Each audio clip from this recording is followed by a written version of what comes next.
کسی بھی یاد سے، کسی بھی اولین محبت کی یاد سے چھٹکارا حاصل نہیں ہو سکتا۔ جیسے ایک مویشی کے بدن پر اس کے مالک کا نشان دہکتے ہوئے لوہے سے داغ دیا جاتا ہے کہ یہ دائمی طور پر فلاں کی ملکیت ہے، ایسے ہم بھی داغے جاتے ہیں، لاکھ انکار کریں، کسی اور کے عشق کا اقرار کریں، لیکن ہمارے بدن پر داغے گئے نشان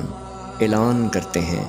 کہ ہم تو فلاں کی ابدی ملکیت میں ہیں۔